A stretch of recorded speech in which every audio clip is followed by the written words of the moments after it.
Oi, tudo bem com você? Vamos estudar a lição? Dessa vez é a lição de sexta-feira, dia 17 de julho, e nós vamos fazer então uma recapitulação, uma reflexão sobre o que estudamos durante essa semana. Durante a semana, nós iniciamos o nosso estudo aprendendo sobre uma árvore muito grande e muito bonita, chamada álamo tremedor. E nós vimos que esta árvore ela é muito famosa por causa do seu sistema de raízes, que é considerado um dos maiores do mundo natural. Essas raízes elas vão se espalhando abaixo da terra e vão formando colônias que cobrem grandes áreas. O álamo, a árvore, pode viver até 150 anos, mas essa estrutura subterrânea, esse sistema de raízes, ele pode sobreviver milhares de anos. Que incrível, não é mesmo? Durante a semana, ao pensar sobre essas características do álamo tremedor, eu me lembrei dos icebergs, porque eles também têm uma parte que é visível e uma parte muito maior que é invisível. E por conta dessas características, acredito que tanto o álamo tremedor quanto o iceberg, eles podem nos ajudar a entender um pouco melhor sobre a realidade do pecado e todo o potencial para a maldade que se instalou na realidade humana a partir da entrada do pecado em nosso mundo. O pecado, assim como o álamo, ele tem raízes profundas e abrangentes em nossa realidade. Além disso, ele é de uma durabilidade, de uma persistência e de um alcance que nos impressionam. Quando nós consideramos a realidade do pecado e do mal à luz da palavra de Deus, nós percebemos que o pecado, ele não só propagou o mal em nosso planeta. Além disso, ele também condenou cada ser humano à morte eterna. E neste processo que vai conduzindo ao total banimento, o pecado se manifesta de diferentes formas. E essa semana a gente pôde refletir e aprender um pouquinho mais sobre algumas dessas expressões do mal. Por exemplo, nós aprendemos sobre a nossa tendência de colocarmos coisas e pessoas, inclusive a nós mesmos, no lugar de Deus.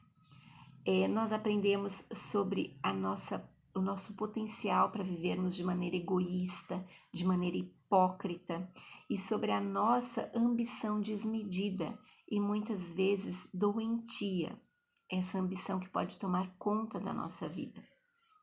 Então nós refletimos quanto essas coisas elas nos impedem de desfrutar o descanso que Jesus quer nos oferecer. E nós aprendemos também que Jesus viveu uma vida totalmente fora desses padrões, apesar de estar num mundo em que o pecado está enraizado e que seu sistema de raízes cobrem toda a superfície do nosso planeta.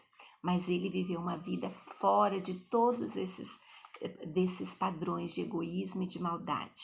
O pecado não fez parte da experiência humana de Jesus.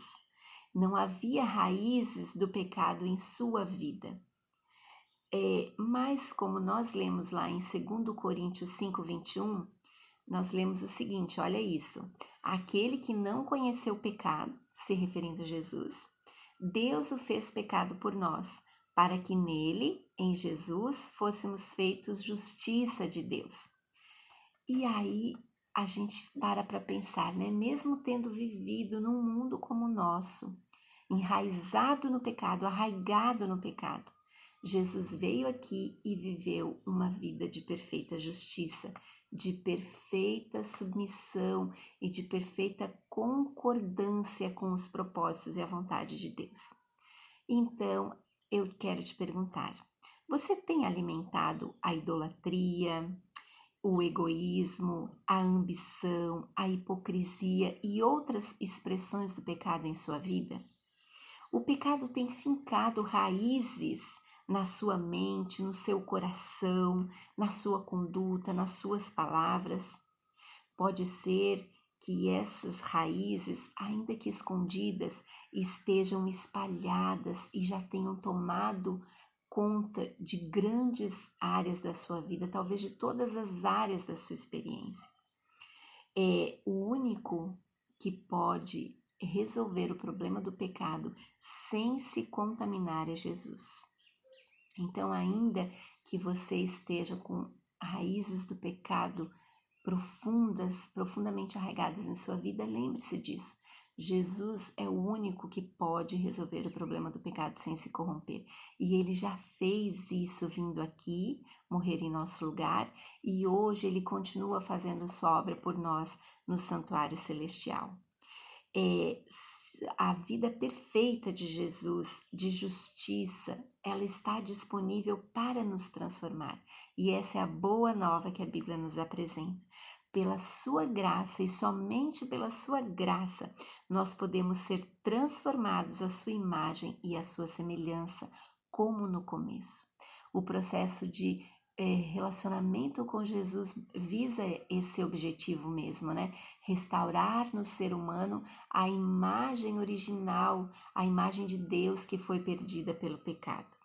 Então, convide o Espírito Santo a fazer esta obra em sua vida cada dia, de ir desarraigando todas as raízes do pecado e ir plantando no seu coração o amor e a justiça de Deus.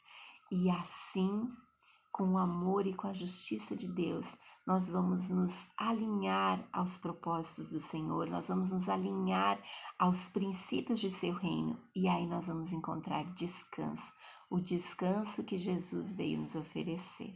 Que essa seja a sua e a minha experiência, pela graça do Senhor. Um abraço.